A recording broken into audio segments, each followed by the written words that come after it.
Dobrý deň, tady. No, áno, tady taká televízia. Máme tu také opice v parku. A chcem to špiču. Chcem im urobiť interview, lebo sú strašne neslušní. To je strašne neslušné. Poďte sem, poďte sem, poďte sem. Poďte sem, poď sem. Poď sem, poď sem. Hej, hej. Hej, stoj. Hej. Jaký máš, hej. Kľud do piči. Jaký máš názor na túto politickú situáciu? Milujem piča. To tam musíte dať. Dobre, super. Prečo si myslíš, kameruj ty kokot normálne, ja buď najbudem.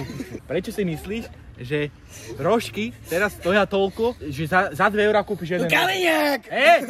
Nehuč tu, dobre? Toto je moja televízia. Kto ti kupoval tú retázku? Ty si určite ukradol. Nie, to moja babka. Babka, hej? Áno. A keď vám to otestujeme? Nechytať ty! Sorry. Toto je jedna opica z 10. Ideme za ďalšou opicou. Poď sem.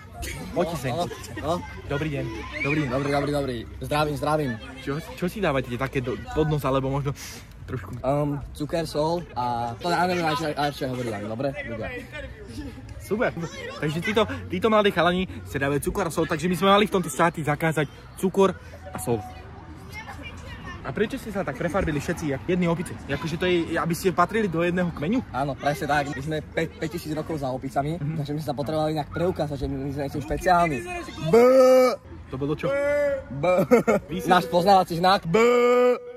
Super.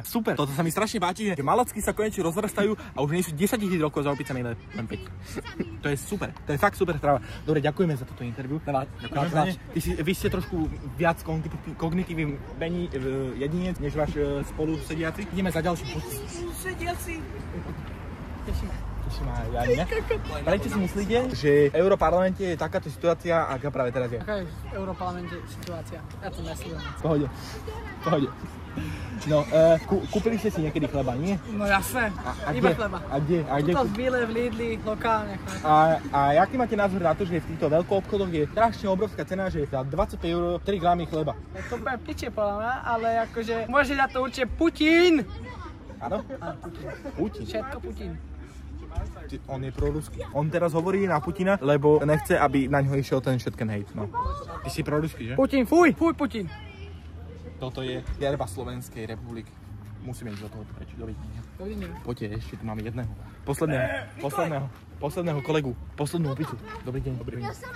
Takže ako sa dnes večer máte? Je to fantázia, chlapci, keď vás vidím. A prečo nás? Ja neviem. Jaký máte názor na to, že tieto cesty sú postavené len kvôli tomu, aby sa na nich zarábalo? Som z toho nadšený. Je to super. A prečo ste z toho nadšení, keď tady sa majú hrať deti a na tom sa zarába? Netuším. Dobre. Ďakujem. Pohode. Boli ste niekedy na Smrznie? Dobre, ne. nezaujíma ma to. Dobre, ďakujem za toto interview veľmi pekne. Ďakujem všetkým opicám a s touto televíziou sa vám lúči Opičajska! Miro Kuzma. Pohode.